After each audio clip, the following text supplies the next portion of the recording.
안녕하십니까, 허경환입니다. 예. 날씨가 좀 쌀쌀합니다만은 그래도 많은 분들이 참석해 주셔서 감사드립니다. 오늘도 지난 시간에 이어서 일본을 말한다는 마지막 일본에 대해서 말씀을 드리도록 하겠습니다. 한일 관계는 뭐 누차 말씀을 드리고 있습니다만은 참 역사적으로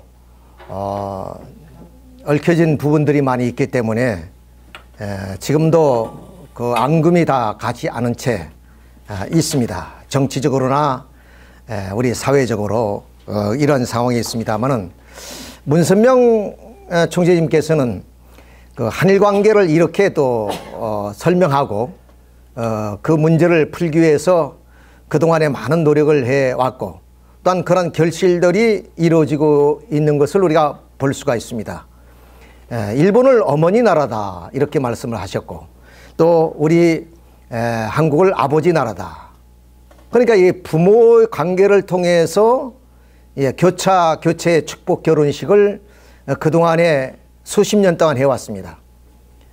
그래서 우리 지금 현재 한국에는 많은 일본 이주 여성들이 와서 살고 있는 그런 원인이 바로 이런 교체 축복 결혼 때문에 많은 분들이 와서 살고 있고 그런 하나의 이런 그 사회적이고 문화적인 측면에서의 우리 한일 간의 관계를 담을 허물고 있다. 그래서 우리는 가깝고도 멀다는 이 이웃 관계를 하루속히 담을 헐어서 서로가 뗄래야 뗄 수 없는 불가분의 관계에서 이제 우리 태평양 시대에 세계의 문명을 주도해 나가야 되지 않느냐 이런 생각을 갖습니다. 그런 의미에서 우리가 일본을 잘 이해할 때 많이 일본을 용서할 수 있고 또 일본과 하나가 되어 나갈 수 있다 하는 것을 다시 한번 강조를 하고 싶습니다. 이제 마지막 단계에서 이제 에도 시대가 들어왔다는 것은 지난 시간까지 말씀을 드렸습니다. 이번 시간은 주로 이제 메이지 그 혁명이라고 할 수 있죠.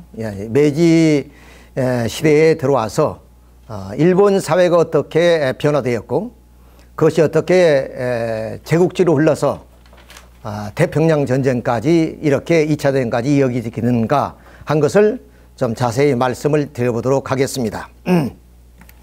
1840년 아편 전쟁이 이제 일어나게 되죠.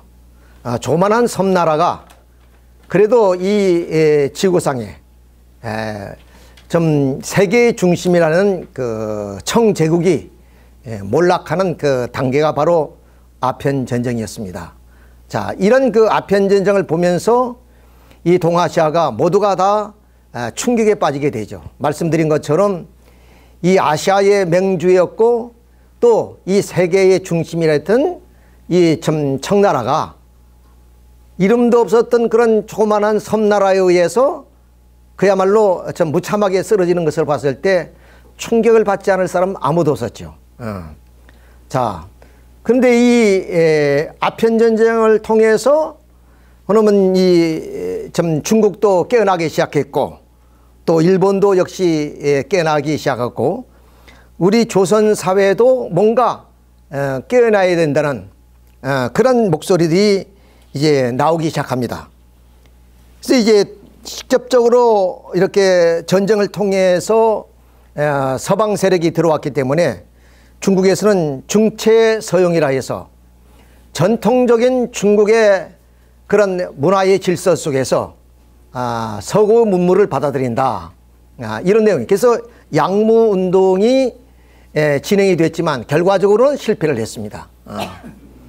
우리나라 같은 경우는 동도석이라 해서 그야말로 식자충에서 뭔가 우리는 이제 이런 그 성략을 중심으로 하는 유교의 질서를 벗어나서 우리가 또 서구의 좀 이 문명을 받아들여야 한다는 그런 젊은이들이 목소리가 있었습니다만은 위정척사라는 그런 전통적인 어떤 그 질서를 유지하고자 하는 그런 좀 유교 질서가 있었기 때문에 이것도 결국 좀 성사가 되지 않았으요.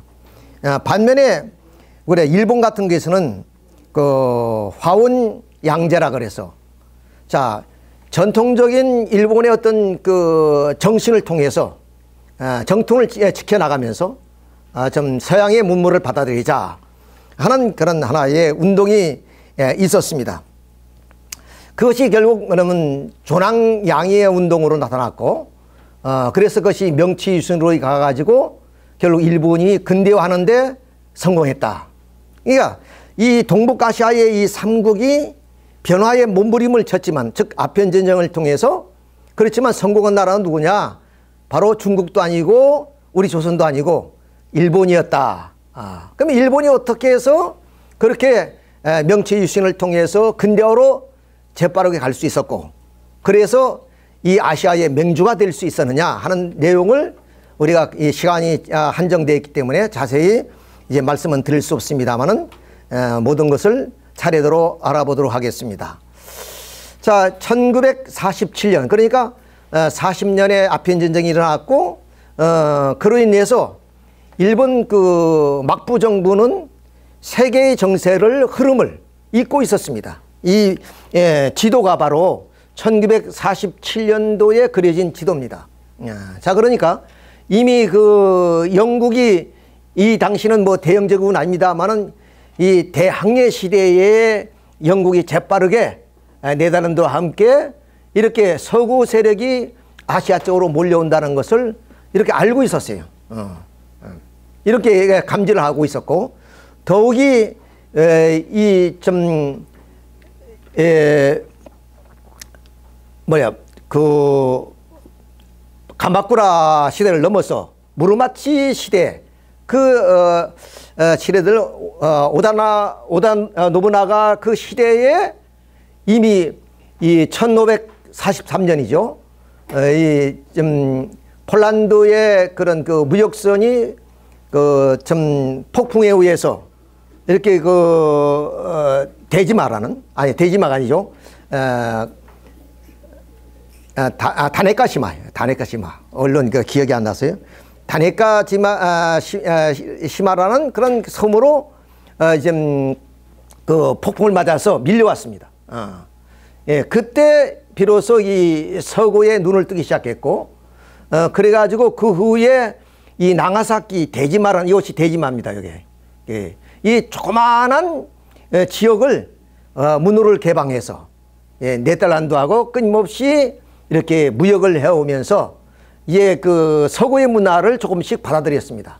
그리고 당시에 쇼군이었던 도쿠가와도 거기에 관심을 가지고 직접 그 서양 사람들을 만나고 또 서양의 변화를 듣곤 했습니다.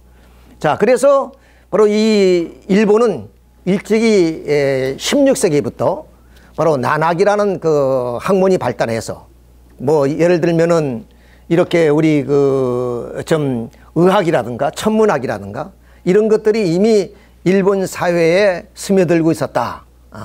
자, 이렇기 때문에 아까 말씀드렸던 것이 뭐 중국의 중체 서용, 우리 조선이 동도 서기 이런 그 좀 부르짐으로써 끝나버렸지만은 일본은 그것이 실체화되어서 결국에 이런 그 좀 근대화로 갈 수 있었다. 이렇게 우리가 먼저 말씀을 드려볼 수가 있겠습니다. 자, 그래서 이미 말씀드린 나가사키의 대지마에 이러한 그 좀 네덜란드하고 무역 관계를 통해서 거기에 모든 학문이 들어오고 이렇게 해서 난학이 발전하고 이 좀 일본 사회가 변화되는 모습들을 우리가 이 그림으로 조금 우리가 볼 수가 있습니다. 자, 그러다가 약 13년 후, 그러니까 아편 전쟁이 일어난 후 13년인 1853년 바로 이 페리 제독이 이끄는 흑선이 바로 에도항으로 들어옵니다. 이렇게 에도항으로 들어올 때 많은 사람들이 충격을 받지요. 보지도 못하고 듣지도 못했던 엄청난 그런 그 좀 이 검은 배가 그러면 동경만으로 에도만이죠. 에도만으로 들러오는 것을 봤을 때 모든 사람들이 아마 충격을 받았으리라 그렇게 생각이 되어집니다. 자, 그래서 그들은 이런 그 놀라운 광경을 그냥 우리 조선사회처럼 대포를 쏘아서 쫓아내고 그런 것이 아니라 이미 말씀드린 일찍이 그 서구에 대한 그런 인식이 있었기 때문에, 안목이 있었기 때문에 그것을 좀 놀라우면서도 그것을 스스로 이렇게 받아들이는 그런 자세를 취합니다. 그래가지고 이제 아마 그 조정에서도 많은 논의가 있었겠죠. 자, 그런데 이제 그 미국 페리 제독은 이제 경고만 하고 돌아갑니다. 화친을 맺자 하는 경고를 받고 1년 후에 다시 오겠다. 이렇게 해가지고 그 페리 제독이 이끌던 그 흑선 내척은 다시 돌아간 후에 1년 만에 다시 돌아옵니다. 그것이 1854년 이렇게 돌아와서 화친 조약을 맺게 되죠. 그러니까 일미 화치 조약이라고 이렇게 맺습니다. 자, 이렇게 해서 화친 조약을 맺고 이제 그 개항을 하게 되죠. 하코다테라든가 이런 그 항구가 두 개가 이제 개항이 되집니다. 그 후 다시 4년이 지나가지고 4년이 지나가지고 바로 일미 수호 통상 조약, 이제는 실제적으로 무역할 수 있는 그런 하나의 조약을 이제 맺게 됩니다. 이렇게 해서 일본에는 많은 항구가 개항이 됩니다. 아까 말씀드렸던 하코다테 또는 시모다 항구가 처음으로 2개가 개항이 됐다가 그 다음 요코하마, 니가다, 효고, 나가사키는 이미 아까 대지마를 통해서 들어왔었고, 이렇게 해서 일본 열도가 완전히 개항이 되면서 미국뿐 아니라 네덜란드, 영국, 프랑스 이런 나라들이 이제 조약을 맺게 되죠.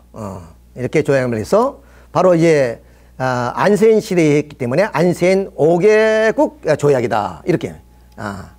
자, 이런 그 조약을 맺게 되면은 당시에 그 좀 막부 정부이긴 하지만은 바로 천황이 있었기 때문에 천황의 재가를 받아서 이 조약이 체결이 되는데, 천황의 그런 좀 허락도 없이 막부 정부가 바로 이런 그 좀 수통상 조약을 맺게 됐다는 거죠. 자, 그래서 이제 본격적으로 그 일본 열도에는 바로 이 서구 문화가 이제 좀 들어오기 시작합니다.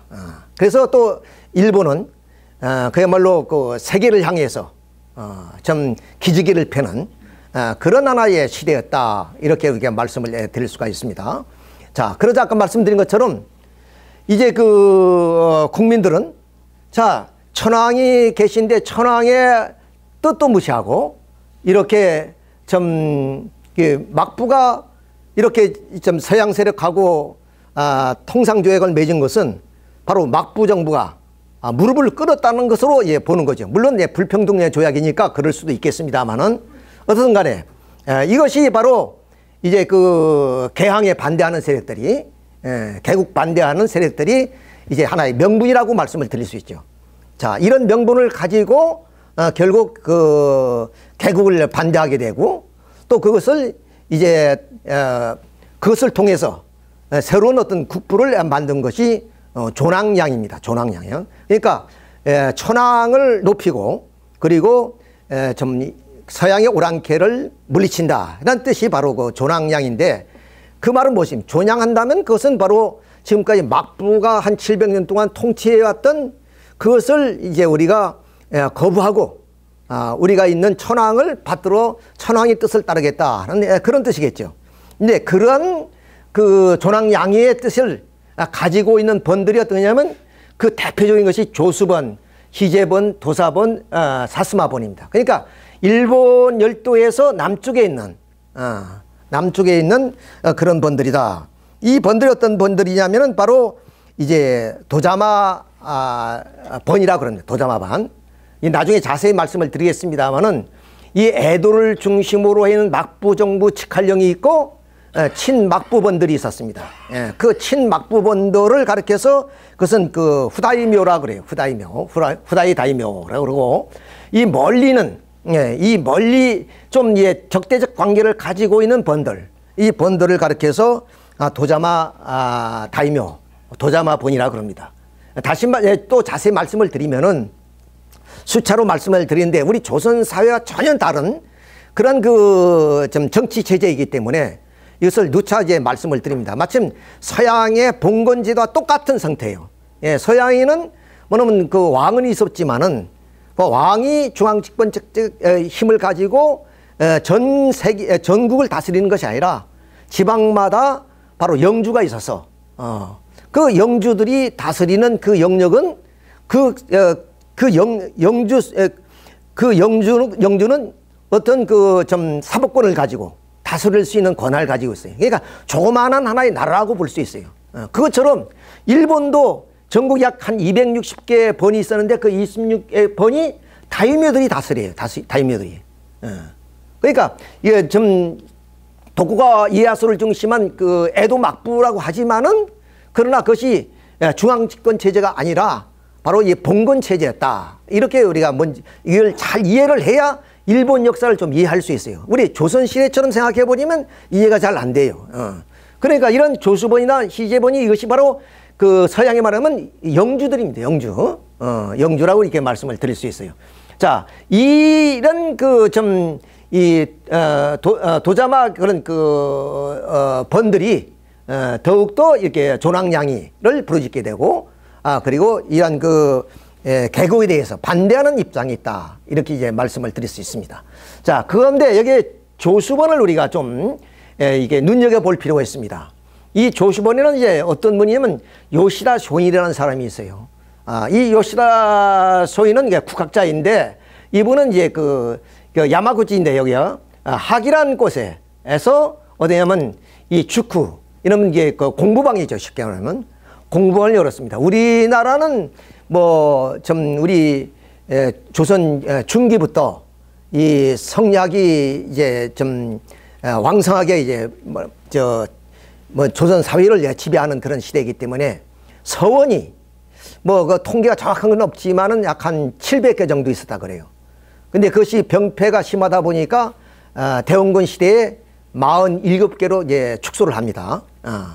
그러니까 그 700개가 있었다는 것은 면면천천에 많은 그 우리 그 선비들이 공부를 했다는 거죠.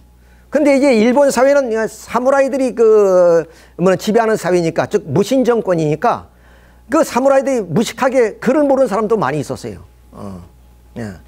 자, 그 후에 이제 뭐냐면 이런 학습소를 만들어서 요시다 쇼인이 이제 그 좀 자기 문화생들을 키워 나가는 겁니다. 그 중에 이제 여기서 우리가 눈에 익숙한 사람들이 많이 있어요. 다카스키 신사거라든가 데라우치 마사다케는 이건 우리나라의 그 총독을 하신 분이시고 또 이노우에 가오르는 사람은 바로 명성황후를 시해할 때 바로 주도 역할을 했던 사람이에요. 일본 낭인들을 데리고 와서 했던 그런 사람입니다. 야마가다 아리토모는 바로 일본 육군을 창설해서 한 사람이고 그 다음 이토 히로부는 너무나 잘하는 사람이죠. 자, 근데 이 사람이 결국에 이 명치 유신 이후에 물론 그때부터 주도적으로 모든 것을 이끌어 일본 사회를 이끌어서 나중에 이제 조선 침략까지 이루는 사람입니다. 이 사람. 이토 히로부미가 우리에게는 좀 원형이 되는 그런 사람이죠. 자, 이런 사람들이 모두가 다 이 요시다의 그 문화생들이고 숑가 손주쿠에서 다 공부를 하신 분이에요. 그러니까 뭐는 이 민족 교육을 받은 거죠. 자, 그래서 이런 그 곳에서부터 정한론이라는 게 나옵니다. 조선 정벌이 뭐 어느 날 갑자기 이루어진 것이 아니라 그런 사상적 배경을 통해서 이게 조선 정벌이 이루어지게 된다는 것을 우리가 여기서 이제 말씀을 드릴 수 있습니다. 자, 이렇게 이제 그 학습소를 지금도 이제 보존이 되어 있는 것 같습니다만은 이런 이외에 많은 사람들이 나옵니다. 여기에 많은 사람들. 자, 그러면 존왕양이는 뭐냐? 지금 교토에 있는 교토에 천왕이 있는데 이 천왕을 높이고 그 다음 우리가 오랑캐를 물리치자. 그러니까 쇄국하겠다. 그 말이죠. 쇄국하겠다. 그런 하나의 뜻으로서 우리가 바라볼 수가 있습니다. 자, 그래서 이 존왕양의 지사들 조수번에 있는 그런 사람들이 이렇게 이제 많다는 것을 우리가 알 수 있습니다. 자, 이런 사람들이 이제 주도적으로 이제 이 일본 개혁을 하려 나가는데 앞장섰던 그런 사무라이들이다. 이렇게 이제 말씀을 드릴 수가 있어요.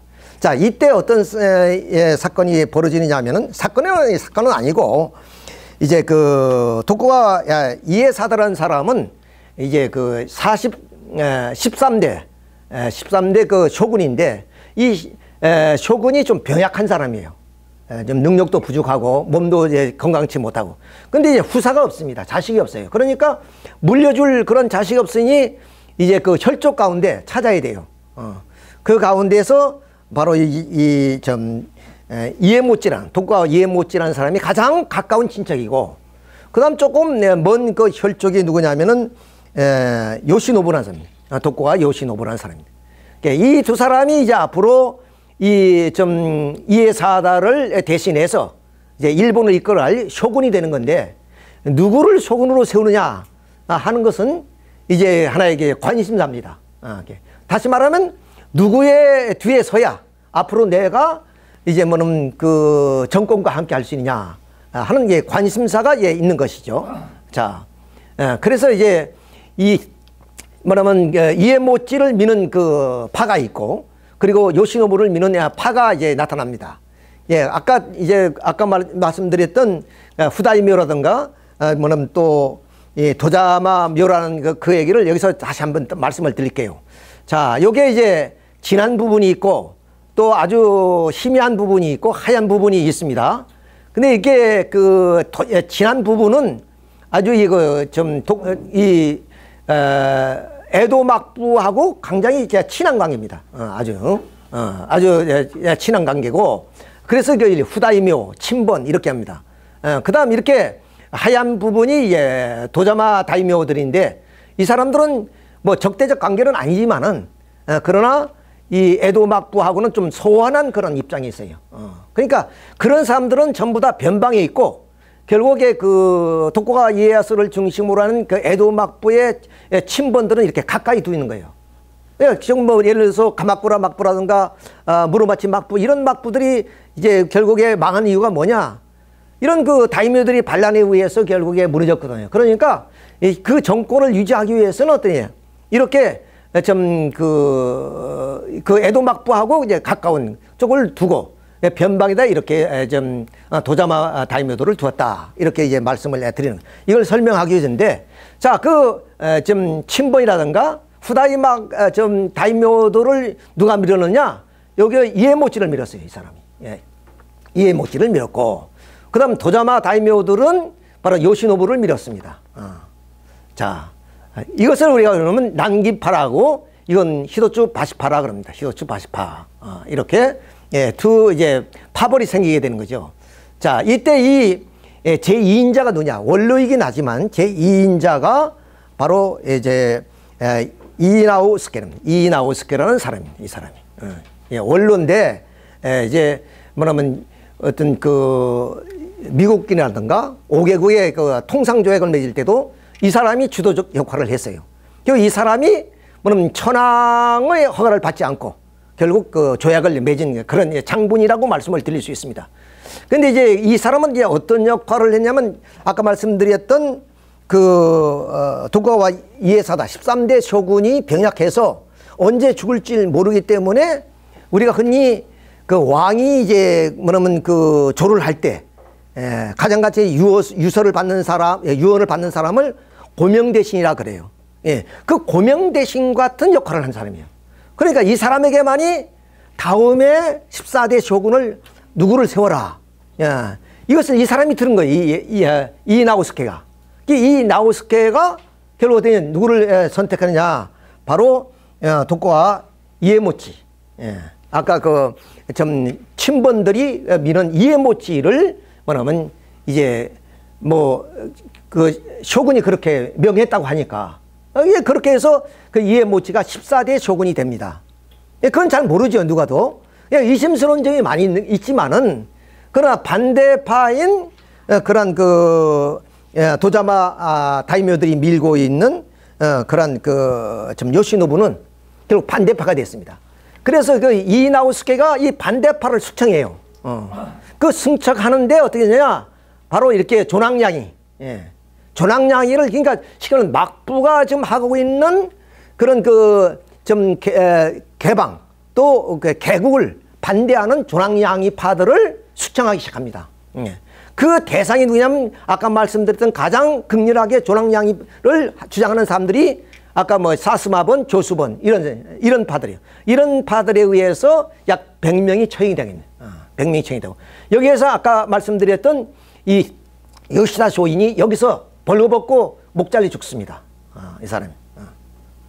이렇게 해서 이제 이 국학자이지만 여기서 이제 이 나우스케 때문에 이제 죽게 돼요. 근데 이 나우스케가 결국 뭐냐면 이 사무라이에 의해서 습격을 당해서 죽습니다. 자, 근데 그 전에 이 데라다이라는 그 좀 이 여관이 지금도 있는데 이게 보존되고 이 데라다이라는 그 여관에서 아까 조랑양이 파들이 예? 아까 뭐 이오나스케가 그렇게 하고 난 후에 예? 뭐냐면 그 좀 이렇게 숙청한 다음에 이 좀 조랑양이 파들이 지하로 들어가서 숨으면서 뭔가 거사를 하기 위해서 이 여관에 모여 있는 것이 발각이 되어가지고 이들을 또 처단하는 그런 하나의 사건이 벌어지게 됩니다. 자, 이러다 보니까 전국이 막 좀 꼬이게 되죠. 꼬이게 된단 말이죠.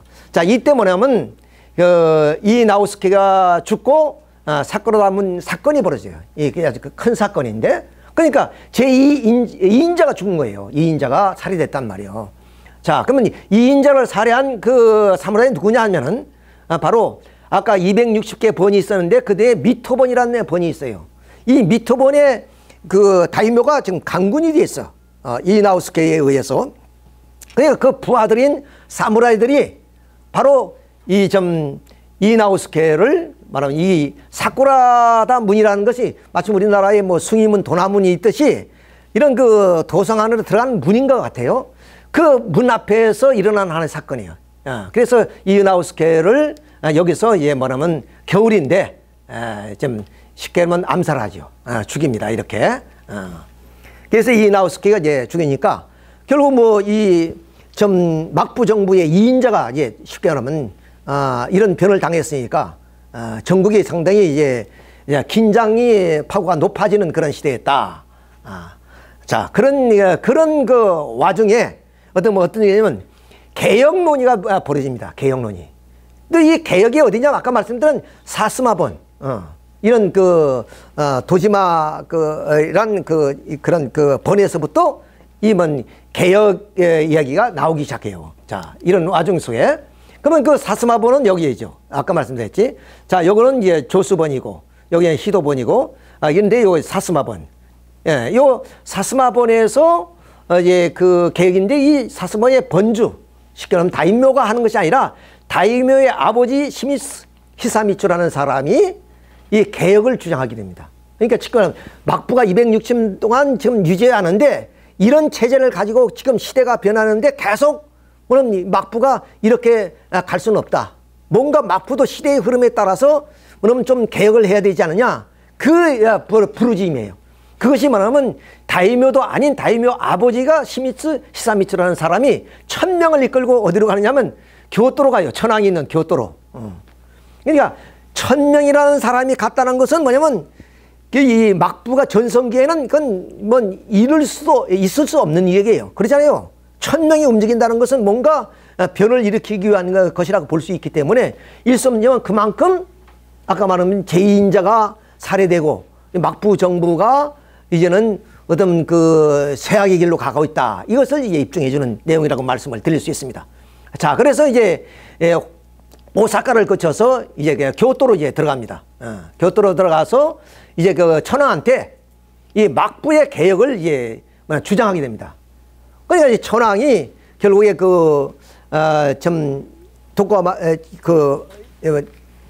에도 막부에게 개혁을 하라 하는 지시를 내리죠. 과거 같으면 어림도 없지. 왜냐하면 이미 그 천황의 모든 그 권력을 대신해서 막부 정부가 세워지는데 막부 정부가 마음대로 이제 할 수 있는 건데 천황이 뭐 개혁을 하라 마라 할 그런 이유가 없는데 이미 아까 말씀드렸지 막부 정부가 이제는 그 권력이 세미해지고 있다 하는 것을 의미하네요. 그래서 이제 그 사스마본에 그 의해서 결국 그 전 막부 정부의 어떤 개혁을 이제 이루어지게 되는데 막부 정부가 그걸 이제 받아들이지 뭐 기분 나쁘지만 그래서 그 개혁을 한 것이 뭐냐? 우선 상킨 고다이 제도를 완화시키는 겁니다. 이 상킨 고다이 제도가 어떻게 보면 일본 그 에도 막부 시대에 어떤 번영을 가져왔다. 이렇게도 이제 말씀을 드릴 수 있습니다. 지난 시간에 좀 말씀을 드리긴 했습니다만은, 이 상킹고다이 제도는 이제 그 봉건 체제니까, 중앙 집권 체제가 아니고 봉건 체제니까, 이게 뭐 강력한 이제 어떤 그 정책 드라이브를 걸기 위해서는 이렇게 지방에 있는 그 다이묘도를 경연제로 1년 넘어서 한 번씩 에도로 와서 1년 동안 근무하게 만드는 거예요. 그리고 처자식을 뭐냐면 에도에 살게 만들고, 그냥 인질이죠. 예. 이런 제도예요. 그냥 대단히 혹심한 그런 제도입니다.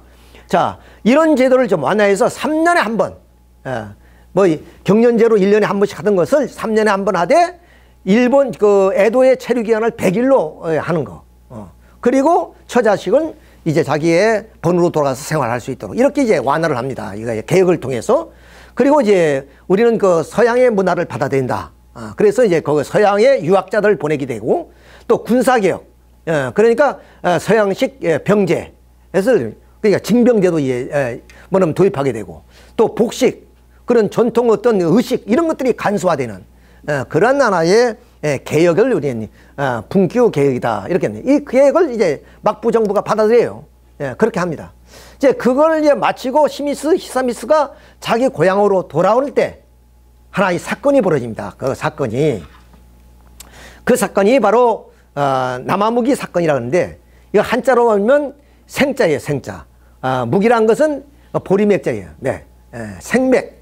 그러니까 그 생맥이라는 그 남아무기라는 어떤 마을에서 일어난 하나의 사건이에요, 이것이. 자, 근데 그 전통적으로 일본은 상킹 고다이 제도 할 때 약 100명에서 한 500명씩 이렇게 그 사무라이들이 자기 그 다이묘를 모시고 왔다 갔다 한단 말이에요. 그럴 때 그러면 이 서민들은, 이 백성들은 그럼 다 머리를 숙여 가지고 이분들이 지날 때까지 길을 비켜줘야 돼요. 근데 이미 그러면 그 통상조약을 통해서 영국이나 미국이나 이런 그 상주하는 그런 그 외국인들이 이제 살고 있었는데, 그 외국인들이 이런 일본의 어떤 그 문화적인 질서를 잘 모르고, 마침 그때 어떤 상황이 뭐냐면, 이 사람들은 그 승마를 즐겨요. 그래서 승마를 이제 즐기기 위해서 승마를 하고 돌아오다가 결국 아까 말씀드렸던 그 일행들과 만납니다. 이런 일행들과 만나요. 그러면 이 승마하던 사람들도 길을 비켜가지고 그들이 지나갈 수 있도록 해야 되는데, 그러면 서로 마주치니까 가만히 있었던 거예요. 그러니까 사무라이가 칼을 빼들고 뭐냐면 그 외국인을 한 사람을 죽여버렸단 말이에요. 자, 그러니까 이제 뭐냐면 이 사람들이 이제 도망을 가는데, 한 사람은 죽고 한 사람은 크게 부상을 당합니다. 자, 근데 이 사람들은 영국 사람들이 영국 사람이라. 그래서 사과하고 배상하라고 하지만 사스마 본에서 그걸 하질 않아요. 그래서 일어난 사건이 사츠에이 전쟁입니다. 사스마하고 영국의 전쟁이에요. 그러니까 아까 말씀드렸더니 누누이 이 사츠에이라는 것은 일본 중앙정부의 어느 한 그 좀 관할 구역이 아니라 독립된 하나의 번이란 말이에요. 그 독립된 번과 영국이 지금 싸움을 붙은 거예요. 그것이 1863년이에요. 자, 그러니까 페리제독의 원후 10년 만에 이런 사건이 벌어졌습니다.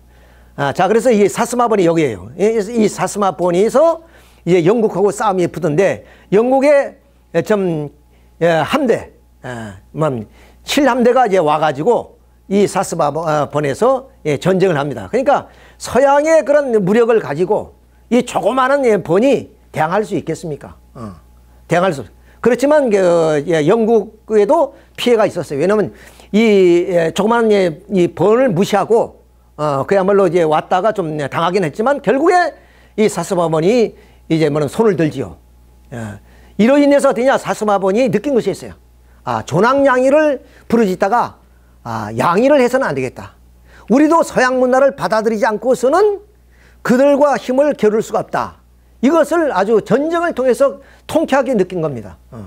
근데 우리 조선사회는 뭐냐면 이제 그 좀 프랑스 함대가 들어와서 강화도에서 그렇게 이제 좀 전쟁 같은 전쟁을 했지만은 결국에 우리는 그 후로 서양 문화를 받아들이는 자세가 없었잖아요. 근데 이 사람들은 상당히 머리 회전이 빠른 거예요. 조낭은 하되 양인은 이제 걷어들인 겁니다. 이런 식으로 사스마본이 이런 형태로 가요.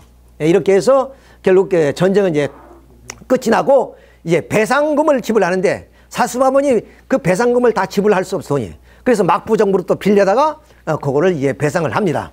자, 이런 소식이, 즉 뭐냐면 이 영국 제국주의가 결국에 사스마본을 침범했다. 그러니까 모든 번들이 충격도 받지만은 어디냐, 우리는 양위를 해야 된다, 이렇게 주장하게 되는 거예요. 그래서 그 양위 운동이 어디냐, 이제는 쇼군까지 가게 되고 그 쇼군이 직접 이런 양위를 부르짖게 됩니다. 자, 이렇게 되니까 어디냐, 여기서 다시 그 불똥이 조수번으로 뛴 거예요. 조수번으로. 이 조수번이라는 게 다시 이제 지도를 보여드리겠습니다만, 그 시모노세키예요. 거기가. 자, 여기가 이제 조수번이거든요. 여기가 조수번인데, 요게 모든, 지금도 마찬가지지만은 모든 이 선박은 시모노세키 이 협곡을 지나서 세토 나이카로 들어가서 이것이 오사카 동경만으로 가는 거 아닙니까? 지금도 마찬가지입니다. 그러니까 이제 항구가 개항됐으니까 서양의 배들이 이쪽으로 이제 다니는 거죠. 그런데 아까 말씀드렸던 쇼군마저 양위를 이제 허락했기 때문에 여기에 이 조수번이 뭐냐면 폭격을 가합니다. 조수번을 이렇게 세토 나이카에 들어가는 장면입니다. 요거 이렇게 현대식으로 이제 지금 현대로는 이렇게 좀 다리가 놓아 있죠. 예? 자, 이렇게 해서 그 5개국, 4개, 미국하고 5개국이죠. 미국이 USS 함을 이 요코하마에서 보내가지고 여기에서 뭐는 박살을 내버립니다. 그냥. 박살을 내버린다, 아이가. 이 조수번을 이렇게. 그 다음 3일 후에 네덜란드 그리고 영국, 프랑스 함대가 와가지고 여기에서 완전히 뭐는 그 상륙해가지고 조수번의 모든 것을 다 이제 상륙해서 이제 집어삼게 되는 거죠. 이 조수번도 이미 개항하고 또 그 서양의 문물을 받아들이기 때문에 이런 그 좀 화력들을 다 준비해 놨어요. 그러니까 이제 전쟁을 한 거겠죠, 아마. 자, 이래서 이제 조수번이 완전히 깨어지게 됩니다. 조수번도 이제 느낀 것이 뭐냐? 양위를 해서는 안 된다. 서양 문화를 우리가 받아들여서 힘을 키워야 된다 하는 것을 이제 느끼게 되는 거죠, 이제. 조수번이. 자, 그래서 이제 굴복을 합니다. 그리고 또 배상금을 지불하고 이렇게 해서 이제 결국 교훈을 얻은 거예요. 이것이 얼마나 좀 발빠른 것이고 이것이 얼마나 좀 지혜로운 걸 우리가 알 수 있어요. 조선은 이런 기회가 있었지만은 끝끝내 위정적살하에서 받아들이지 않아요. 이것처럼 사스버번이나 조수번이 이렇게 발빠르게 좀 변화되고 있다 하는 것을 우리가 알 수 있습니다. 결국 이렇게 좀 이렇게 조난양이 46인이죠. 46인도 역시 그것을 받아들일 수밖에 없었다. 자, 그때 이제 어떠냐? 조수번이 중심하고 이제 그 금문의 벽이라는 변이 일어납니다. 뭐 큰 사건은 아니지만은, 자, 이것이 무슨 얘기냐면 이 조수번이 교토에는 천황을 찾아가는 거예요. 천황을. 근데 이게 뭐냐? 이것은 조낭양이니까 이제 양이는 버리고 조낭이니까 바로 천황을 높여서 다시 천황 중심제로 가자, 이런 뜻이거든요. 막부를 배격하고 조낭을 세워서 황제를 세워서 조낭 중심의 그런 정치를 해 나가야 된다 하는 것이. 근데 그것을 사스마본이 먼저 하려고 했어요. 왜? 개혁도 했으니까. 근데 이 사스마본이 이 영국과 싸웠던 그것이 있었기 때문에 이 천황이 좀 싫어해요. 반면에 이 조수번이 이제 여기에 가서 한 600명이 갑니다. 600명의 사무라이들이 가서 뭐냐면 이제 그 좀 천황을 만나서 이렇게 조낭이 그런 그 좀 운동을 하게 되는 거죠. 자, 그러니까 어때요? 막부 여기는 천황이 있기 때문에 막부 직할지예요. 그 막부 병사들이 지키고 있단 말이에요. 자, 이대로서 있어는 안 되겠다 해서 막부 병력이 이제 투입이 됩니다. 그래서 이 사람들을 우선 좀 퇴치시켜야 지금 막부 정부가 그대로 유지해 나갈 수 있는데, 만일에 천황까지도 거의 동조하게 되면 막부 정부가 더욱더 위험에 빠지기 때문에 막부의 병력이 투입되고, 그때 뭐냐면 이 사스마본이 시기 질투해가지고 사스마본도 같이 막부 정부하고 함께해서 조수번을 치기 시작하죠. 이 조수번이 한 600명이 갔는데 약 한 400명이 뭐 부상당하고 죽고 돌아온 사람이 한 100명 정도 그렇게 돌아왔습니다. 완패를 당합니다. 그러니까 쉽게 말하면 같은 조랑냥이를 부르짖던 사스마본한테 당했다. 예. 그래서 이 조수하고 사스마 이 관계가 지금도 지역 관계가 그렇게 좋지 않습니다. 우리 전남하고 영남권처럼 그런 애매모호한 것이 좀 있지요. 자, 이렇게 해서 결국 이것이 군문이라는 문 앞에서 일어나는 변이기 때문에 군문의 변이다 그렇습니다. 자, 그래서 이제 뭐냐면 다시 이제 여기 돌아가서 쉽게 설명을 드리기 위해서 이 막부 정부가 이 조수본을 2번이나 침범에 들어갑니다. 그렇지만은 조수본은 패본이 되지 않고 그대로 조수본이 살아나요. 2번이나 막부 병력이 투입돼서 이 조수본을 쳤는데도 불구하고 패본이 되지 않고 그 본을 그대로 유지해 나가게 됩니다. 자, 이렇게 될 때 누가 나타나냐? 바로 사카모토 료마라는 사람이 나타납니다. 그러니까 일본이 뭔가 되려고 그러니까 뭔가 이런 인물들이 하나씩 나타나요. 예, 사카모토 료마라는 사람이 나타나서 사초 동맹을 기획하죠. 이거 아주 기발한 이거 아이던데. 이 료마라는 사람은 17살 때 어디냐면 여기 사람이에요. 여기. 도사본 사람이에요. 도사본. 그러니까 이 뭐냐면 이 남쪽에 태평양 쪽에 있는 이 섬의 조그마한 그런 본인데 이번 출신인데 여기에서 17살 때 이 번을 떠나서 뭐냐면 에도로 갑니다. 예, 그때 그 에도란 것이 어떤 도시냐 하면은 바로 이게 좀 통상 조약을 맺고 좀 개항을 해서 해외 문물이 막 들어오는 그런 변화의 시대예요. 그 변화의 시대에 청성교인 17살짜리가 그걸 목격합니다. 이게 세상이 높다는 것을 그때 이제 느끼기 시작하는 거예요. 그러면서 뭔가 우리 사회가 변화되어야 된다. 이것을 이제 줄곧 주장했던 그런 사람이 뭐냐면 사카모토 료마라는 사람이다. 이 사람이 어떠냐? 자, 지금 이 사초 조수본이 두드러 맞는데 이 조수본도 일본이다 말이야. 일본 사람이다. 일본 땅이다. 그러니까 어디냐? 이 사스마본고 이런 그 좀 견혼 관계로 지내지 말고 하나의 동맹 관계를 맺어야 된다. 그래서 그 동맹을 부르짖게 된 거예요. 그래서 그 대표적인 인물이 사스마본에는 사이고 다카모리, 그리고 오쿠보 도시미치, 그리고 조수본에는 기토 다카요시라는 사람. 이 사람이 바로 이 유신 삼거리라 그래요.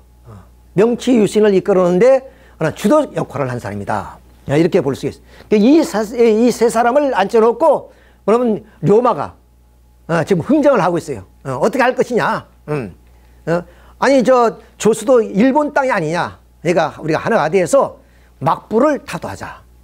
이런 이제 동맹을 맺게 돼. 그 동맹이 이렇게 혈서를 통해서 이제 서로가 맹약을 합니다. 이렇게 자, 맹약을 하죠. 자, 그래서 이 아까 말씀드렸던 듯이 이 좀 명치유신을 이끌어냈던 조수본 그리고 사스마본이 주도했고 도사본도 끼었고 희재본도 거기에 합류를 해서 결국에 이 조랑하는 그런 운동이 전개가 됩니다.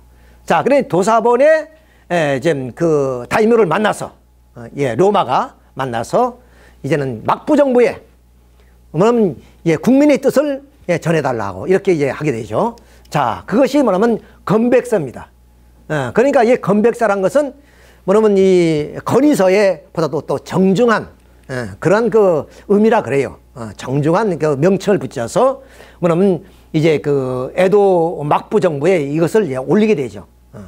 이미 그 에도 막부 정부도 이제는 그 정권이 기울어지고 있다는 것을 직감하고 있는 거예요. 이제 언제 이제 뭐냐면 이 막부 정부가 해체가 될는지 모르는 상황 속에서 그것을 마지막 그 이제 15대 쇼군 이 쇼군을 중심에 이 쇼군이 아까 그 13대 뭐냐면 그 이에사다의 다음에 누가 되냐면 이에모치가 되는데 이에모치도 죽고 그 다음 그 먼 친척이라는 사람인 바로 이 요시노부가 이제 15대 쇼군이 된 거. 이 요시노부가 마지막으로 해서 막부 정부가 끝이 납니다.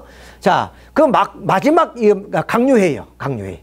그러니까 이제 거기에 이제 중심 다이묘들이 모여서 이제는 대정봉헌하자. 이게 무슨 뜻이냐면은 지금까지 이 천황을 정치를 뭐냐면 막부가 쇼군이 좀 대신해서 뭐냐면 일본 정부를 700년 동안 뭐냐면 다스려 왔단 말이야.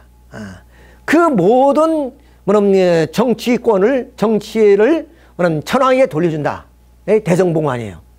자, 그러니까 이거 참 이상한 얘기예요. 이 일본이란 특수한 사회인데 이 시대가 어떤 시대냐?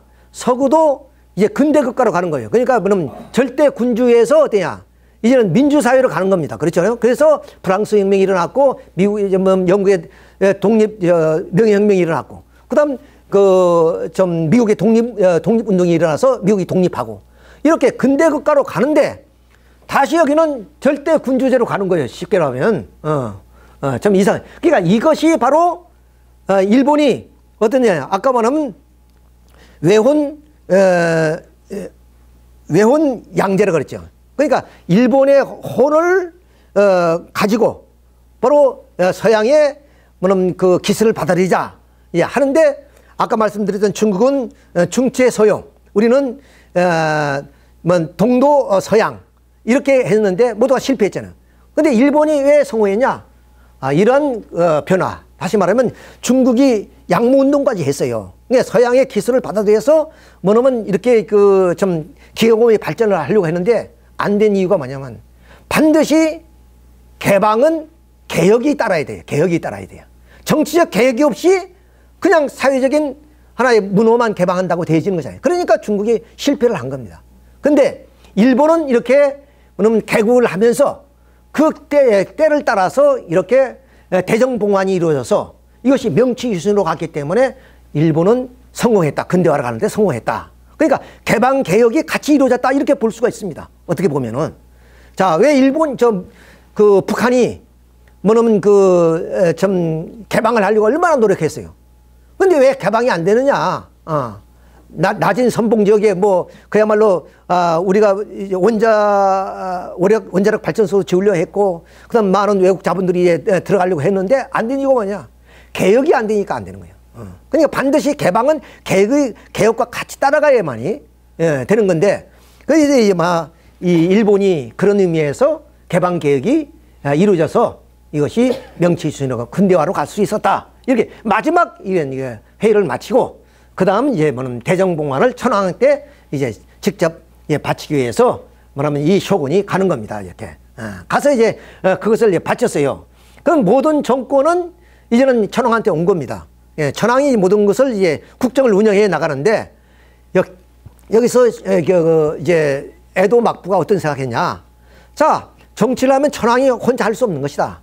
그러면 이제는 무신 정권인 막부가 가졌던 이런 권력이 천황으로 가게 되면은 마침 영국처럼 바로 이회 제도가 세워지고 그 이회 제도를 통해서 나라가 다스려지는 것이 아니냐. 그렇죠. 자, 그러니까 어떻게 보면 이해 제도를 만들게 된다면은 막부가 기존 세력들이 많으니까 이회에 다수를 가질 수 있으니까, 이렇게 대정봉환을 하더라도 자기들의 권력은 그대로 유지할 수 있다. 이렇게 생각할 수 있었던 것 같아요. 자, 이렇게 해서 결국에 교토에서 이렇게 대정봉환이 있지만 도쿠가와 요시노부는 군권을 놓지 않아요. 군권을. 왜 실질적인 권력은 군권까지 가야 모든 권력이 좀 양도가 되는 건데, 그러니까 여기서 이 조수본과 사스마본이 뭐냐면 이 군권을 안 놓으려는 막부 정부의 마지막 이제 경고로서 전쟁이 벌어지는 거예요. 전쟁이 벌어지는. 자, 여기서 이렇게 이제 에도로 쳐들어갑니다. 그러니까 이 조수본과 이 사스마본의 아까 말했던 이제 사카마도 룡모라든가 또는 사이코 다카모리 이런 사람들이 뭐냐면 예를 들어서 번주인 다이묘가 아니고 하급무사들이 이 하급무사들이 뭐냐면 이 일본의 변화를 추구했다. 이런 데서 더 높은 평가를 받고 있다고 이렇게 말씀을 드릴 수 있습니다. 자, 그래서 일어난 것이 보신전쟁이요. 일본말로 이렇게 이제 보신 전쟁이 일어나는데, 그것은 어떻게 하면 우리나라 말로는 이게 무진 전쟁이죠. 자, 그래서 이제 교토를 통해서 그 다음은 에도를 거쳐가지고 그것이 이제 저 하카다대까지 가게 됩니다. 이렇게 전쟁이 치는데, 자, 그래서 이제 막부의 군사하고 이렇게 이제 사스마하고 조수, 그제 히젠 뭐 이렇게 번들이 뭉쳐서 가지 않아요. 이렇게 가다 보니까 또 그 외에 이제 번들도 같이 동조를 해서 이제 막부 타도를 위해서 이제 가는 겁니다. 근데 여기서 에도의 이제 함락이 가장 문제가 됩니다. 왜 그러냐면은 이 일본이 인구가 많아요. 지금도 많지만은 이때 당시에 에도에 약 한 100만에서 200만이 살았다 그래요. 근데 200만이 살고 있는 이 에도에 전쟁이 일어난다면 군인들도 죽지만은 양민들도 많이 학살될 것이란 말이야. 엄청난 그 전쟁의 피해가 올 것이다. 하는 거예요. 자, 이때 어떤 인물이 나타나냐.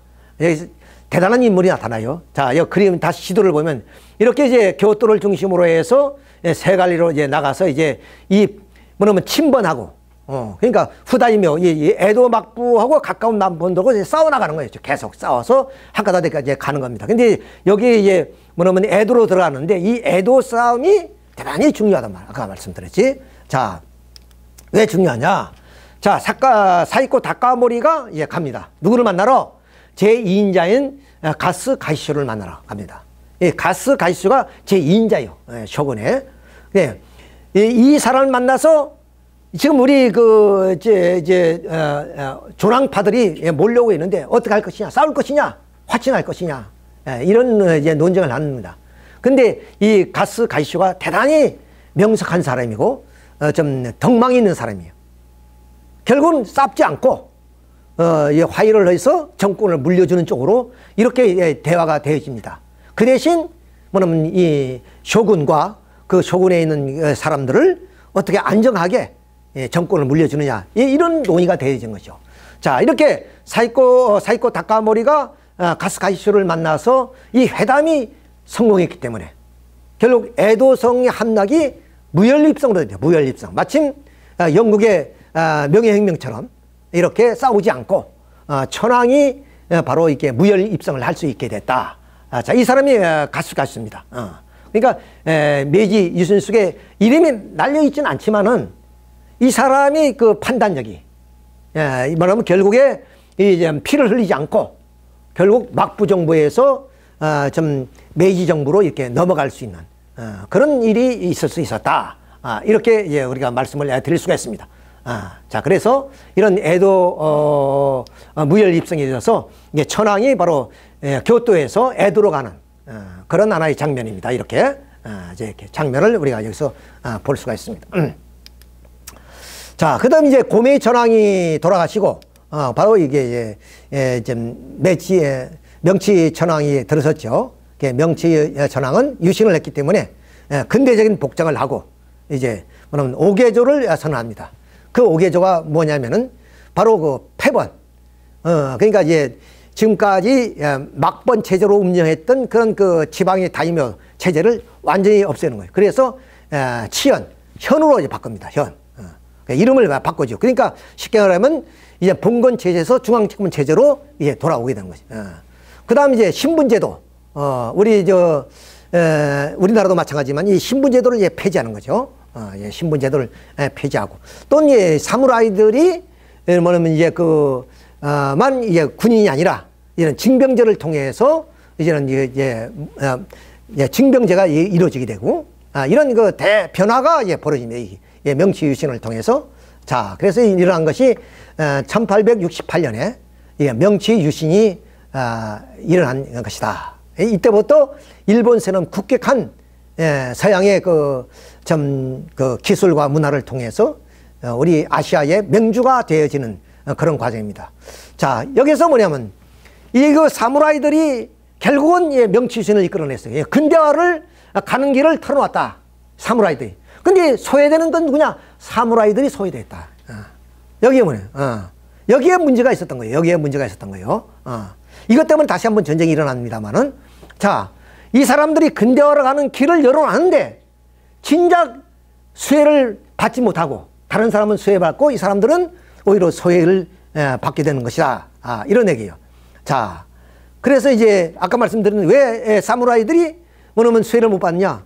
징병제가 되니까 이게 지금까지는 사무라이들만이 나라를 지키는 군인이고 나라를 지키는 애국자고 좀 자기들이 모든 것을 좌지우지했었는데 징병제가 되니까 뭐냐면 자기들만 아니라 다른 사람들도 이제 다 이제 뭐냐면 군인이 됐단 말이죠.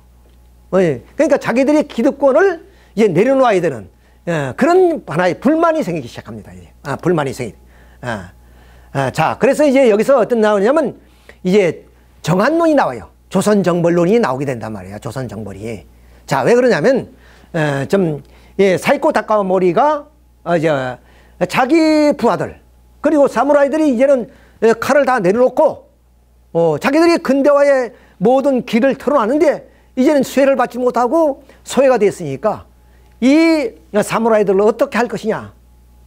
그러니까 이 사무라이들을 그러면 뭔가 더 활용을 해야 된다는 입장에서 정한론을 주장해요. 이 사이코 다카모리가. 자, 그래서 여기서 이제 조정에서 분부하게 반대하는 것이 뭐냐? 이 같은 그런 이 번 출신인데 이번이 오쿠보 미나모토죠. 이 사람이 반대를 해요. 이 사람도 처음은 정한론을 주장했던 사람인데 해를 돌고 와서 보니까 지금은 전쟁할 때가 아니다. 지금은 조선을 정벌할 때가 아니다. 때가 아니라는 거예요. 자, 이렇게 해서 둘이가 이제 싸우게 되고 그로 말미암아 사이코 다카모리가 모든 관직을 버리고 자기 고향으로 돌아와 버립니다. 고향에 돌아와요. 자, 그래서 고향에 들어와서 마지막 일본에 이제 근대화로 가는 게 길목에 이제 전쟁이 벌어져요. 이것이 마지막 전쟁입니다. 자, 그래서 이제 돌아와가지고 여기 사족이라 해서 이제 무사 계급들만 교육시켜요. 그때 뭐 이런 평민들은 그건 사람도 아니고 어느 정도 신분 사회이기 때문에 무사가 돼야. 어제 도요토미 히데요시가 농민의 아들이었어요. 무사 출신이 아니기 때문에 결국 그 사람은 쇼군이 못 됐어요. 쇼군은 천황이 이제 뭐냐면 지명해 주는 건데, 아니 뭐냐면 신분 제도가 낮은 농민이 쇼군이 될 수 있느냐. 그래서 쇼군을 하지 못하고 도요토미 히데요시는 죽습니다. 그러니까 아까 말했던 이제 도쿠가와 이에야스라든가 또는 오다 노부나가는 다 쇼군이 됐거든요. 그것처럼 그러니까 이게 무사 계급들이 공부하는 그런 사족 그런 교육기관을 만들었습니다. 그래서 이제 처음은 한두 사람씩 모이는데 몇만씩 모여요. 그러니까 하나의 무리가 만들어졌고 이것이 어떤 군사적인 그런 위협이 되는 거예요. 자, 그래서 이 막부 정부가 뭐냐면 명치 정부가 염려를 하지 않을 수 없죠.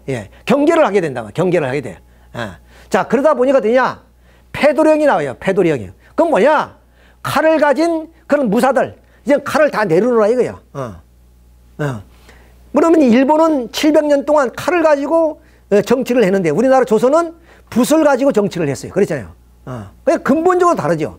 그러니까 그 칼을 다 이제 쓸모가 없어요. 이 칼이 이제는 칼이 쓸모가 없어요. 그래 어떻게 했어요 이제? 몇만 명씩 사이카 다코모리 밑에 그런 부하들이 있는데 칼을까지 내놓으라 그랬으니까 이제는 이 사무라이들이 아무런 이제 뭘 할 그런 능력이 없어지는 거죠. 그래서 결국 여기에서 사이코 다카모리가 그 울분을 참지 못하고 전쟁을 일으킵니다. 전쟁을. 1877년에 이런 전쟁이 일어난 것이 세이난 전쟁. 우리나라 말은 서남 전쟁이에요. 서쪽과 남쪽에 있는 전쟁이다. 이 전쟁. 자, 이때 이것이 라스트 사무라이라는 영화의 한 장면을 이렇게 제가 이렇게 쪼개놓아 봤습니다. 그 영화를 보면 참 멋있어요. 그의 뭐냐면 최고의 지도자가 사이코 다카모라죠. 이 사람이. 자, 마지막 이제 패합니다만은 결국에 이거는 이제 일본도를 가지고 결국에 신식 총을 가진 그런 정부군과 싸움이 붙은 겁니다. 싸움. 결국 정부군이 신무기 앞에 결국 굴복하게 됩니다. 그래서 사이코 다카모리는 자기를 하죠. 활복 자살을 이제 해버리고 끝나게 됩니다. 자, 그래서 이제 완전히 일본 사회는 그 혼란기를 넘치고 이제 명치유신을 통해서 근대화로 재빠르게 이제 나가게 되는데 그때 이제 뭐냐면 이 좀 세계를 돌아본 사람들이 있어요. 예. 그 대표적인 사람이 후쿠자와죠. 자, 이 사람들이 1860년에 바로 이렇게 세계 일주를 해서 2년 동안에 좀 구미와 미국 이렇게 해서 다 이제 순회하고 좀 산업혁명을 통해서 서구 사회에 그런 기계 문명이 발전하는 것을 눈으로 똑똑히 보고 돌아오고 있던. 돌아와서 그들은 이제 일본의 근대화를 위해서 이제 그들이 모든 역량을 총집결하죠. 자, 이래서 일본이 좀 발빠르게 근대화 가서 이 아시아의 명주로서 서게 된다 하는 것을 여기서 우리가 볼 수가 있습니다. 자, 이건 에도 시대의 지도입니다만은, 자, 우리나라의 그 길들은 어떻게 나오느냐? 뭐 기획대에서 길을 만든 것이 아니라, 저는 경부선, 뭐 우리 호남 뭐 그처럼 이렇게 좀 계획돼 가지고 그렇게 된 것이 아니라 이웃 마을과 이웃 마을이 연결되다 보니까 난 도로예요. 그러니까 겨우 마차 하나 지날 정도로 그런 소도로입니다. 예. 그러니까 외국의 선교사들이 와서 길 때문에 어려움을 당해요, 사실은. 근데 일본은 이미 좀 에도 막부 시대부터 이런 길을 들었어요. 그러니까 여기 오사카, 교토, 이제 나고야, 그다음 이제 뭐 에도 이렇게 이제 연결되는 그런 주선이 있고 이렇게 선이 다 이렇게 그리고 왜 이렇게 했냐면은 아까 말한 이 지방에는 다이묘들이 에도에 와서 1년씩 머물잖아요. 상긴 고다이 제도 때문에. 그러면 그것이 보통 한 100명에서 한 500명씩 온단 말이야. 그러니까 거기서 마차도 오고 가마도 와야 되고 말도 와야 되고 그 다음에 뭐 그런 것들이 있기 때문에 뭐 길이 이렇게 이제 반듯하게 나게 되죠. 예, 그것 때문에 하여튼 일본이 에도 막부 시대에 상당히 번창했습니다. 예, 그러니까 상업이 발달하죠. 왜냐면 그 사람들이 옮기는 과정 속에 먹고 자고 해야 되니까 여관도 있어야 되고 상가도 있어야 되고 그래서 상업이 발전하는 거예요. 그러니까 농경사회에서 이런 상업사회로 이렇게 이제 발전하게 되고 그 다음 도시로 사람이 집중되고 그래서 이 시대에 인구가 얼마냐? 일본이 한 3천만 명쯤 됐다 그래요. 어마어마해. 이 시대가 어떤 시대냐? 우리나라의 영조, 정조 시대입니다. 그 시대에 맞먹는 시대였어요. 일본이 상당히 발빠르게 그러니까 상긴 고다이 제도가 사회의 변화를 일으켰다. 이렇게 이제 우리가 볼 수 있습니다. 근데 1907년에 이미 일본은 철도가 전국에 다 놓여 있게 됐다. 우리는 인천의 제물포에서 영도부까지 1897년에 일본의 미국의 도움을 받아서 놔요. 겨우 그거죠. 일본은 이미 1907년, 그러니까 우리가 한일 합방, 그러니까 울사보호 조약을 맺은 이후 한 2년 후에 이렇게 일본은 이미 그러면 이 SOC라 그러죠. 이미 철도망이 깔려져 있기 때문에 이러니까 되냐? 중공업이 발전할 수 있는 공업이 발전할 수 있다. 그런 이런 인프라가 없으면 공업이 절대 발전 안 해요. 그러니까 보통 우리가 그 공업이 어디냐? 이 좀 해안가를 중심에 있어요. 마산이라든가 우리가 울산이라든가 모든 것이 어디냐? 그럼 이제 무역할 수 있는 이제 항구가 되었기 때문에 육로로는 그러니까 어렵지만은 그러니까 이미 이런 철도가 놓여 있으니까 바로 일본 사회는 공업하러 이렇게 중공업 공업이 발전할 수 있는 모든 인프라가 조성이 됐다. 이렇게 해서 발빠르게 했다. 그래서 일본 제국 헌법이 제정이 됩니다. 이전까지는 그러니까 늦게 됐죠. 1889년이니까 명치 유신된 이후에도 약 한 20년 동안 헌법이 없었어요. 그냥. 그러니까 서구 열강들은 저 일본은 말이야 헌법도 없이 제멋대로 한 나라라고 비아냥거렸어요. 이때 비로소 이제 여기에 주도적 역할을 했던 것이 이토 히로부미입니다. 이토 히로부미가 그럼 좀 영국도 가고 프랑스도 가서 그들의 헌법을 다 공부하고 와서 결국 제정을 해요. 그러니까 이토 히로부미는 이 명치 유신을 세워나가는 과정 속에 또 그 이후에 주도적으로 뭐냐면 일본 제국주의를 이끌어갔던 인물이다. 이렇게 우리가 볼 수가 있습니다. 자, 이렇게 해서 결국 뭐냐면 이회제도가 입헌 군주제가 된 거죠. 이회제도가 세워지게 됐다. 이렇게 볼 수 있습니다. 자, 그러면 이렇게 해서 이제는 헌법도 만들고 그다음 명치유신을 통해서 이제는 근대화로 가는 길 속에 그런 공업이 발전하고 그러니까 일본 사회가 대변혁이 벌어져요. 이것이 뭐 시골도 그렇고 도시도 그렇고 그 변화의 모습들을 이게 몇 면을 한번 보도록 하겠습니다. 자, 이렇게 이제 뭐냐면 항만이 있는 데마다 이렇게 좀 외에서 물자가 들어오고 교류가 벌어지니까 항만이 있는 곳이 항구가 있는 곳이 더 발전이 먼저 이루어지죠. 그다음 이게 뭐 일본말로 쇼탄가 상가가 이렇게 형성이 되어지고 그다음 이렇게 좀 도시에 철도가 되어서 이제 철도로 이제 대중교통이 이루어지게 되고 대중교통들이 이루어지는 모습을 볼 수 있습니다. 이렇게 그러면 일본 사회가 대변화가 벌어지는 그런 하나의 변화를 우리가 이제 면면을 여기서 우리가 볼 수가 있는 겁니다. 자, 그런데 아까 말씀드렸던 후쿠자와 유키치가 뭐냐면 그 세계 2년 동안에 세계를 견학하고 이제 돌아와서 그 사람은 이제 문명론을 이제 제창하죠. 그러니까 이 사람은 어떤 것을 주냐면 탈아시아론. 그러니까 아시아의 어떤 유교 질서에 의한 이것을 벗어나야 된다. 서구 물질 문명을 받아들여야 한다. 이러면서 결국에 그 중국이나 조선은 이제 서구가 일본을 와서 무력으로 깨우치듯이 무력으로 그럼 조선도 깨우쳐야 되고 중국도 깨우쳐야 이것이 바로 정한론입니다. 그러니까 이 후쿠자와도 이 정한론을 주장했던 사람이에요. 이런 사상적 배경이 있었기 때문에 결국에 조선 정벌이라는 것이 이루어진 이 사람이 경운대학을 세웠고 지금 고액권 만원권의 후쿠자와 유키치가 있습니다. 이렇게 좀 일본 사회에 존경받는 그런 사람이죠.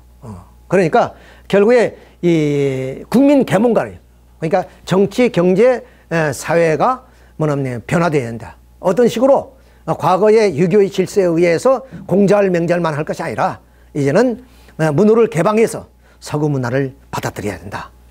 그러니까 그 서구 문화를 받아들이지 못하고 고역하고 있는 조선 그리고 뭐냐면 저 청나라 이것을 우리가 개혁해 줘야 된다. 이렇게 이제 부르짖게 되는 거죠. 그렇죠? 자, 그래서 이런 메이지 유신 전후를 통해서 정한론이 나오게 되는 것은 이러한 하나의 좀 여러 가지 지도자들의 그런 의식에 의해서 그것이 형성되어지게 된다. 근데 근본은 어디서 나오냐? 이세신궁에서부터 나온다는 것을 알아야 돼. 이세신궁은 그 진자로서 가장 큽니다. 대지만 해도 1700평이 된데 이세신궁은 누가 모시는 신이냐면은 바로 누구야? 천조 대신 아까 좀 바로 아마데라스 오오카미 이 천조 대신을 모시는 그런 진자죠. 그러니까 신도의 그 진자입니다. 신사. 자, 이렇게 큰 신사가 있는데 여기 아침 저녁으로 공양을 해요. 이런 그 제관들이 제사장들이 이렇게 아침 저녁 식사를 해서 그 신에게 봉양을 한단 말이야. 그 정도로. 그리고 정치인들은 해마다 정초가 되면 여기 와서 이제는 경배를 해요. 전부 다. 이렇게 할 정도로 이시승궁이 대단히 그 유명합니다. 여기에 보면 그 아까 말씀드렸던 아마데라 오오카미가 하늘에서 오신 신으로서 뭐는 지신과 천신인데 이 사람이 천신에 해당돼요. 그러니까 일본어도야 천신의 후손이니까 천손이라는 거예요. 천손이라. 일본 백성은 천손이다.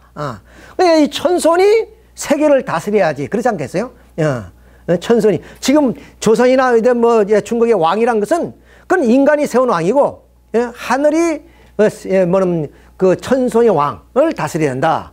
이렇게 이제 보게 된다고 이렇게 좀 말을 그렇게 바꿔 말씀도 드릴 수 있습니다. 자, 이렇게 해서 그 형성 과정을 보면은 그것이 바로 이 황국사관입니다. 그러니까 천손이라는 것이 황석사관인데 그러면 망국의 근본이며 그 뿌리고 그 경과하다면 그 가지입은 더욱더 번영할 것이다. 그래서 그 일본에 좀 어떻게 좀 이렇게 맞게끔 좀 아시아에서 맹주가 될 수 있는 것도 중국도 제치고 조선도 제치고 먼저 좀 이 아시아의 맹주가 되는 것을 보더라도 그들의 논리대로 한국사관이 좀 들어맞는 것 같단 말이죠. 자, 그렇잖아요. 자, 이런 논리가 있고, 그래서 그것 때문에 해외 침략이나 제국주의 정책이 하나의 이론을 제공해 주는 것이다. 이렇게 이제 우리가 볼 수 있습니다. 또 이렇게 주장하는 것도 우리 역사를 통해서, 자, 신공왕후가 삼만정벌을 한 거, 여기 봅니다. 자, 임난 가야를 무너뜨리고 이제 임난 지역이라고 말했는데, 일본이 4세기 후에 남부 지역에 진출해서 백제 신라 가야를 지배하고, 특히 가야를 멸망시켜 가지고 거기에 임난부를 설치했다. 이것이 그들이 주장하는 왜곡된 역사관입니다. 사실은 아니지만은. 자, 이런 것들을 이제 또 들고 있어요. 그렇죠? 그 다음 몽골 침략할 때 뭐라? 가미가제가 와가지고 2번이나 왔는데 말이야. 그거 한 번만 해도 좀 안 믿기 오는데 2번씩이나 가미가제가 일어나서 여몽국을 완전히 몰살시키지 않았냐. 하늘이 지키는 나라다. 이런 논리가 형성돼요. 또 도요토미 히데요시가 조선을 침략한 것도 그냥 침략한 것이 아니다. 이런 황국사관을 가지고 간 것이다. 또 에도 시대를 중심으로 해서 이런 국채론과 조랑론, 이런 것들이 모두가 다 황국사관이 있고, 그것이 바로 이제 조선 정벌, 아시아의 맹주로 나가는 하나는 이론적인 체제가, 사상 체계가 됐다. 이렇게 우리가 말씀을 드릴 수가 있습니다. 그래서 결국에 조선 정벌이 이루어져요. 동학혁명을 계기로 해서 청나라가 들어오고 일본이 들어와. 그래서 여기서 청일전쟁이 벌어지는 거예요. 자, 시간이 없기 때문에 이렇게 간단히 넘어갑니다. 이걸 위해서 또 1시간 해야 되는데 뭐 시간이 그렇게 안 되니까 청일전쟁이라는데, 자, 이 청일전쟁을 통해서 어떠냐? 엄청난 배상금을 청나라로 또 받습니다. 우리나라가 뭐냐면 이제 유신 체제를 가지고 이제 뭐냐면 근대화를 밀어붙이는데, 독일도 미국도 어느 나라도 우리에게 차관을 빌려주지 않죠. 이게 망해가는 나라, 가난한 나라에 차관 빌려줬다가 언제 받겠어요? 그런 이제 박정희 대통령이 눈물을 흘리고 독일에 가서 차관을 빌어왔고, 그리고 또 우리가 일본과의 그런 좀 관계를 회복해서 일본으로 또 그런 하늘 자금이 들어와서 중화공을 발전시키지 않았습니까? 돈이 필요해요. 일본도 근대화를 하고 싶지만 돈이 없으면 안 되는 거죠. 미국으로부터 무슨 차관도 빌었겠지만. 그런데 청일전쟁을 통해서 결국에 요동반도를 자기 손에 넣습니다. 그렇지만 러시아나 독일에 의해서 그 요동반도는 다시 돌려줘요. 돌려주는 반면에 여기에 이거 시모노스키 조약입니다. 시모노스키 조약을 통해서 그때 당시에 일본 돈으로 6천만 행을 뭐냐면 이제 배상금으로 받아요. 그걸 한꺼번에 받을 수 없으니까 그 돈이 얼마냐면 청나라의 2년 정도의 예산액이에요. 어마어마한 돈이. 한꺼번에 못 갚으니까 7년을 이제 나눠서 갚는데, 만약에 그걸 못 갚으면 이자가 연 5% 쳐서 그걸 이제 받는 것으로 이렇게 계약해요. 그냥 그 돈을 가지고 오면 어떠냐? 일본이 청나라와 전쟁하면서 쓴 돈을 다 갚고도 몇 배가 남는 거예요. 그걸 가지고 결국 뭐냐면 서양의 기계를 사오게 되고, 그럼 중화공을 발전시켰단 말이에요. 그러니까 일본이 뭔가 때를 맞춰서 착착 진행이 되는 거예요. 그렇죠? 그래서 자, 이래서 청일전쟁을 통해서 무력을 갖춘 터에 결국에 어떠냐? 발틱 함대를 우리 동해안에서 이제 완전히 좀 점멸시키고, 그게 널전쟁의 승리로 가죠. 그래서 만주의 철도권을 부설권을 갖게 되고, 그리고 비군사적인 목적으로 이게 만주에 들어가는 그런 일들이 벌어져요. 그것이 말하면 예를 들어서 중일전쟁으로 이어지게 돼요. 이런 하나의 얘기를 갑니다. 근데 그때 널전쟁에 일본에서의 장군이면 도코 헤이하치입니다. 이 도코 헤이하치는 어떤 얘기를 하냐? 자, 영국의 넬슨 제도과 나는 비교할 수는 있지만은, 그러나 이순신 장군하고는 비교할 수 없다. 그래서 이순신 장군을 대단히 존경하시는 분이에요, 이번에. 또 그래도 그런 것이 23전 23승을 이뤘고 백의종군 하면서까지도 나라를 지킨 그 장군을 어찌 존경 안 할 수가 있겠어요. 그러니까 그야말로 접근했던 그런 일본의 도고 헤이하치로도 결국 이순신 장군을 존경하는 그런 분이다. 그래서 그만큼 이순신 장군은 위대한 조국의 우리의 장군임은 누구도 부정할 수 없다는 것을 우리가 알 수 있습니다. 이렇게 해서 청일전쟁과 러일전쟁을 통해서 결국 아시아의 명주가 되고 또 그 전쟁을 통해서 어디냐? 그 전쟁이 한반도에서 일어나요. 한반도. 그러니까 전쟁터는 우리가 빌려주고 둘이가 싸움 붙어. 그러니까 얼마나 우리가 좀 불쌍한 민족이냐. 정말로 우리 민족이 바보스러운 민족이죠. 어떻게 보면. 그러니까 근대화의 발을 한 번 놓쳐버리니까 그 기회를 놓쳐버리니까 오늘 이런 상황까지 왔다. 이렇게 우리가 말씀을 드립니다. 그 대신 러일 전쟁을 통해서 홋카이도의 사할인, 이 사할인이 북위 50도 이하를 점령해버려요. 물론 회담을 통해서 거길 갖기로 해요. 이걸 우리나라 말로는 화태라 그러죠. 화태. 우리나라로 화태라 그러는데 이걸 50도 이하로 뭐냐면 일본이 점령하는 것으로 이렇게 해서 러일 전쟁이 이제 끝나게 되고 그 다음 이어서 태평양 전쟁으로 가는 거 아니겠습니까? 그래서 세계를 제패하려다가 결국 이 팍스 아메리카에 의해서 부참하게 결국 1945년 히로히토 천황이 항복을 통해서 결국 태평전쟁이 종결이 되고 우리가 해방되는 그런 미련한 우리의 조국을 바라보면서 우리는 이것을 하나의 교훈으로 삼고 이제 통일을 눈앞에 둔 우리들이 지혜를 모아서 조국 통일을 이루어서 세계의 무대로 동방의 빛이 비쳐나가야 되지 않겠냐 하는 말씀을 이제 드리면서 오늘의 강의 말씀과 함께 일본을 말한다는 모든 내용을 오늘로 마무리를 짓도록 하겠습니다. 대단히 감사합니다. 네.